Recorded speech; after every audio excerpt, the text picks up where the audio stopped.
Oh, toujours. Allez, merci beaucoup Catherine, on vous retrouvera évidemment tout au long de cette émission.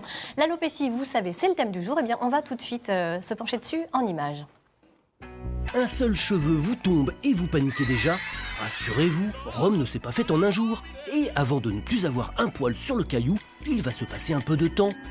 Mais là où vous n'avez pas tort, c'est qu'en France, près de 10 millions de personnes, dont 2 millions de femmes, sont concernées par l'alopécie. Du grec ancien alopekia, qui signifie chute des cheveux, ce terme désigne l'accélération de la chute des cheveux ou des poils. Comme tout mammifère qui se respecte, l'homme perd ses poils au début du printemps pour se refaire un nouveau pelage tout beau tout neuf.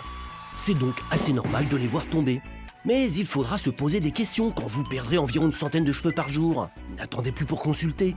Car si le processus ne peut être annulé, il peut être au moins ralenti.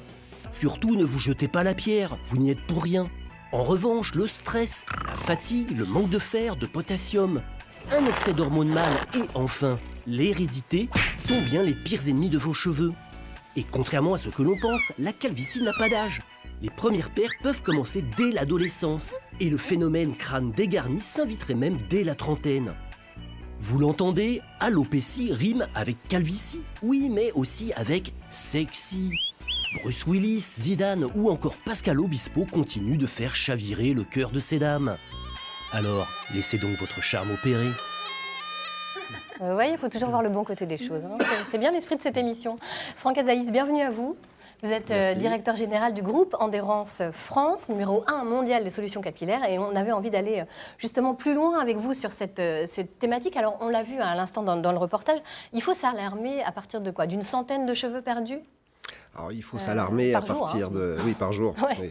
On perd entre 30 et une centaine de cheveux par jour. Ça, c'est normal. Ça, c'est la 30 à normalité. C'est la 100, normalité. On oui. peut avoir des phases où on va perdre un petit peu plus de cheveux, mais on va dire qu'à partir du moment où on perd un peu plus de 100 cheveux par jour pendant une période qui peut aller de 15 jours à 3 semaines, il faut commencer à s'alerter et aller consulter à ce moment-là. Alors, on va se pencher un petit peu avec vous d'abord sur le fonctionnement, enfin le cycle de vie d'un cheveu, parce que c'est fort intéressant, il y a plein de choses qu'on ne sait pas. Par exemple, un cheveu qui tombe, dites-nous, il est... Alors, le cheveu fonctionne en cycle, c'est-à-dire qu'il va y avoir 3 cycles majeurs. Un cycle dans lequel le cheveu va pousser, la plupart des cheveux se trouvent dans cette phase-là, qu'on appelle la phase anagène. Après, vous avez une phase catagène dans laquelle le processus s'arrête, et dans ce cas-là, le cheveu meurt. Et 2 à 3 mois plus tard, le cheveu qui est mort va tomber, pour qu'un nouveau vienne le remplacer, etc. Oh, et donc quand il tombe, il est déjà mort depuis 2-3 mois. Il est déjà mort depuis 2-3 mois, c'est bien pour ça qu'il faut faire... Alors voilà, c'est pas anodin concernant les traitements, ça veut dire qu'il faut les commencer bien en amont finalement. Exactement, exactement. Que ce soit pour les chutes printanières ou alors pour les chutes automnales, ce sont les 2 cas de chutes saisonnières les plus courants. Ouais. Il vaut mieux venir 2-3 mois avant pour commencer à prendre des mesures pour éviter ou au moins diminuer cette chute chronique. D'où l'expression où il y a de la catagène, il n'y a pas de plaisir. Exactement. Voilà. Vous me l'avez enlevé de la bouche. Alors, vous le disiez, hein, la gestion de l'alopécie, finalement, c'est assez subjectif, hein, parce qu'on le voit dans le reportage, c'est sexy aussi. Donc, finalement, il y a des gens qui gèrent très bien ça, d'autres moins. Chacun, c'est un peu du cas par cas, en fait. C'est complètement du cas par cas. On est dans une appréciation individuelle de soi. Des personnes sont très en souffrance avec une toute petite perte de densité et d'autres le vivent absolument très bien. Donc c'est bien pour ça que toutes les solutions pour stopper ou masquer cette calvitie ou cette alopécie ne sont pas adaptées à toutes les personnes parce que c'est totalement subjectif. C'est l'interprétation de soi-même face au miroir. Alors, il y a des chiffres assez impressionnants, hein. Quel pourcentage de la population française, par exemple, pourra être touchée un jour ou l'autre par des problèmes capillaires? On s'accorde à dire qu'il y a environ 65% de la population française, mais même mondiale, hein, qui va connaître une étape d'alopécie ou une alopécie androgénétique plus longue. Donc la calvitie, on l'a vu, n'a pas d'âge. Est-ce qu'elle a plus particulièrement un sexe? Eh bien, on va tout de suite écouter la question d'une de nos téléspectatrices, Pascal. Bonjour, je m'appelle Pascal Meyer et j'habite donc sur la presqu'île de Rhuys, un village qui s'appelle Le Hézeau, à un quart d'heure à peu près de Vannes. Et ma question était la suivante. Est-ce que la calvitie touche aussi les femmes? Alors voilà, question très pratique. Est-ce qu'elle touche aussi les femmes? C'est vrai que ça fait bizarre de dire ma mère est chauve. C'est sûr, ça fait bizarre. Mais alors, déjà, il faut préciser que la calvitie, c'est le dernier stade de l'alopécie. C'est vraiment quand on n'a quasiment plus de cheveux, sauf la couronne hippocratique, c'est-à-dire tout le tour arrière de la tête. Donc ça touche les femmes et les hommes, évidemment. Les femmes sont touchées, peuvent être touchées dès le début de leur passage à l'âge adulte. Et très souvent aussi lors de la ménopause. Ce sont les deux phases les plus critiques pour la femme. Et de plus en plus de femmes jeunes sont touchées. Et de plus en plus de femmes jeunes sont touchées. Il y a des dysfonctionnements et des perturbations hormonales qui sont importantes. Donc c'est une des raisons majeures pour lesquelles les jeunes femmes sont de plus en plus touchées. Et effectivement, il faut essayer très rapidement d'enrayer la situation pour pas que cette alopécie se chronicise et devienne trop difficile à rétablir. Alors, devant une perte de cheveux importante ou soudaine, il vaut mieux consulter, c'est ce que vous nous avez dit. Bien, Karl Brozek est justement allé à la rencontre d'un médecin généraliste, le docteur Labarthe, à qui il est allé demander quelles sont les causes de l'alopécie. Bonjour docteur. Bonjour Karl. Aujourd'hui, on va parler de l'alopécie, un étrange terme, c'est quoi ? L'alopécie, c'est un terme très général qui veut dire simplement la perte de cheveux, un terme médical. Et dans les pertes de cheveux, il y a évidemment de nombreuses causes. Alors, quels sont les facteurs les plus couramment évoqués ? Alors, vous savez d'abord que ça touche d'abord plus facilement les hommes que les femmes. J'en sais quelque chose, oui. Alors il y a cette forme un peu de la calvitie, qui est plutôt la perte de cheveux plutôt héréditaire, il y a des formes familiales. Et puis il y a toutes ces formes qui sont, par exemple, les médicaments, on évoque le stress, on évoque les chimiothérapies aussi, quand même, ça, tout le monde peut voir la perte de cheveux quand le follicule est abîmé par les produits traitants. Les formes hormonales, qui touchent donc évidemment hommes et femmes. Alors qu'est-ce qu'il faut surveiller le plus quand on commence un petit peu à perdre ses cheveux ? Alors il y a plein de, d'a priori aussi, se couper les cheveux, se raser les cheveux, prendre des compléments alimentaires. Je crois que d'abord, devant une perte de cheveux, pour moi, médecin, je crois qu'il faut d'abord effectivement pouvoir faire un bilan clinique. Quand est-ce que ça a commencé ? Quel travail faites-vous ? Est-ce que vous utilisez des produits toxiques ? Prenez-vous des médicaments ? Et puis déjà, faire un interrogatoire. Après, cliniquement, voir comment est cette perte de cheveux, si elle est diffuse, c'est très clairsemé, ou si c'est des zones très blanches où il n'y a plus du tout de cheveux, ça peut être des pelades, qui peuvent être des maladies auto-immunes, ou des teignes qui peuvent être liées à des animaux, ou des parasites transmis par des animaux. Donc ça se traite et c'est curable. Et puis il y a ces formes très clairsemées. Donc c'est vrai que ça, c'est d'abord un examen, puis après on peut faire un examen souvent chimique, c'est une biologie, regarder s'il y a un trouble de la thyroïde, maladie de la thyroïde.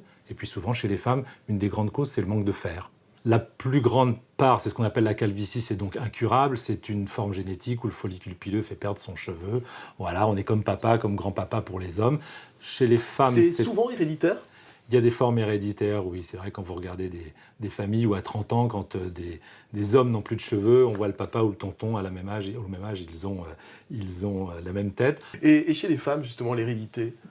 Alors, il y a des formes héréditaires, mais c'est vrai que chez les femmes, elles existent aussi entre 20 et 40%. Mais souvent, effectivement, chez les femmes, ce sont beaucoup plus des formes hormonales. On sait que c'est les hormones mâles qui sont sécrétées chez les hommes comme chez les femmes, mais en plus grande quantité chez les hommes. C'est un petit excès d'hormones mâles qui peut générer cette anomalie du follicule pileux. Donc, alors les pilules aussi, les dérèglements biopilules, et puis des maladies ou des dérèglements hormonaux qui peuvent se compenser dans la plupart des cas. Donc c'est vrai que c'est intéressant aussi surtout d'aborder sur la frange comment on peut améliorer les choses et surtout être curatif plutôt que de partir sur je me taille, les cheveux à la pleine lune. Des trucs un peu grand-mère, quoi. Si les grand-mères ont parfois de bons remèdes. Ou les croyances, ouais. D'accord. Alors en tout cas, une chute de cheveux un peu suspecte, il vaut mieux effectivement consulter. Quand elle est brutale et par exemple liée à un stress brutal, on le sait, des gens peuvent blanchir ou perdre leurs cheveux sur des facteurs émotionnels très, très importants. La perte de cheveux aussi, je vous parlais d'une teigne, ça c'est curable, une maladie parasitaire. Donc ça, c'est vrai que c'est intéressant. Et puis surtout, ça permet de faire vraiment un interrogatoire sur tout ce qui est l'environnement des patients. Puis parfois, souvent, simplement les rassurer et puis accepter quelquefois l'inévitable quand on est sur des formes génétiques de vivre avec. Après, il y a de la chirurgie, il y a des tas de choses qui peuvent se faire, mais au moins déjà rassurer les gens. Très bien. Merci docteur. Merci Karl. Merci à tous les deux. Si vous nous rejoignez à l'instant, on est avec Franck Azaïs, directeur général du groupe Adhérence France numéro 1 mondial des solutions capillaires.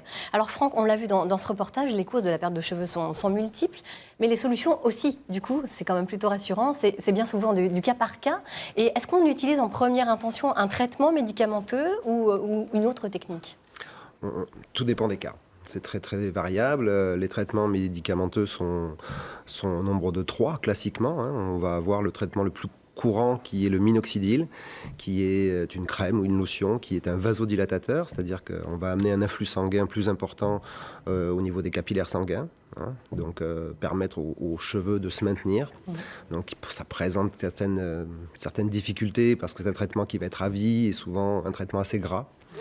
Vous avez le Propecia également, qui est un traitement médical qui va, lui, jouer sur la production hormonale. Donc ça concerne les hommes. On va diminuer la dose de testostérone par ce traitement-là. Donc la difficulté majeure, ce sont les effets secondaires, où on va toucher directement la masculinité, c'est-à-dire qu'on va avoir des problèmes d'érection réguliers, des problèmes même qui peuvent aller jusqu'à la dépression, et pourquoi pas le suicide.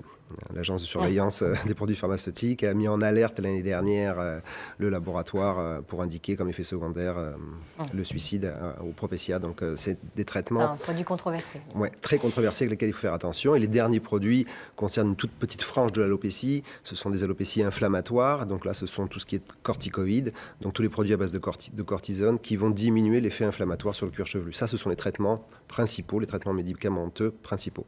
Alors il y a également des alternatives. Est-ce qu'on peut utiliser des produits naturels également ? Bien sûr, parce que chaque produit médicamenteux dont je viens de parler a ses effets secondaires et a ses limites. Alors, les huiles essentielles également, mais on va pouvoir travailler de la même manière sur la vascularisation, sur la régulation de la glande sébacée, ce qui fait le gras sur le cuir chevelu, à travers plusieurs plantes qui ont déjà montré leur efficacité depuis des années.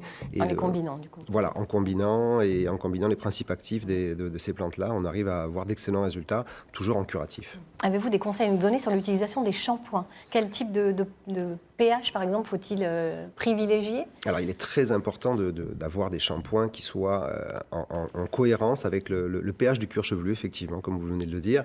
Le pH du cuir chevelu est légèrement acide, donc il vaut mieux avoir un shampoing avec un pH légèrement acide ou neutre. Voilà. Alors, il y a également des techniques qui sont assez innovantes. On va évoquer toute la palette, mais il y en a une quand même qui ressort pas mal ces derniers temps, c'est la luminodermie. Alors, comment ça se passe ? Dites-nous tout. Alors, la luminodermie, c'est l'application sur le cuir chevelu d'une longueur d'onde dégagée par des LED.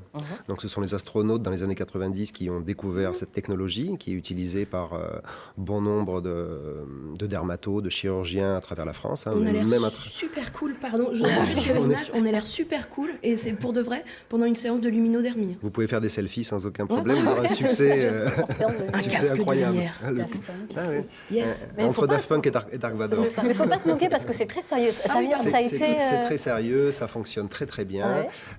Donc cette longueur d'onde qui est dégagée notamment par des LED, mais il y a plusieurs technologies dans la luminodermie, va permettre de faire fabriquer au cuir chevelu jusqu'à 30 fois plus de collagène pendant environ une semaine à 10 jours. On va être hyper vascularisé et c'est aussi très séborégulateur. Donc des séances régulières vont permettre de diminuer l'alopécie androgénétique, voire de stopper certaines alopécies un peu particulières. Et ça a même été validé par les astronautes. Oui, tout à fait. C'est une découverte des astronautes. En fait, dans l'espace, les astronautes ont découvert qu'ils ne cicatrisaient pas. Donc cette cicatrisation-là, il a fallu l'obtenir d'une autre manière. Et donc la lumière joue un rôle énorme. Et bon, ça, on le sait depuis longtemps. Vous voyez, là, sur l'écran, il y a une lumière bleue. Vous allez dans les toilettes publiques ou dans des douches publiques, vous aurez toujours une lumière bleue qui est une lumière aseptisante. C'est bien pour ça que cette personne se trouve sous une lumière bleue, mais vous avez bon nombre de lumières différentes qui vont dégager des longueurs d'onde différentes et rétablir certaines pathologies. Bon, écoutez, on ira plus loin tout à l'heure avec vous, justement, sur ces solutions, ces différentes solutions techniques. Adhérence, je me suis laissé dire que c'était un groupe japonais ? Oui, c'est un groupe japonais, un grand groupe japonais, connu de l'Asie entière. Bon, écoutez, ça tombe bien, parce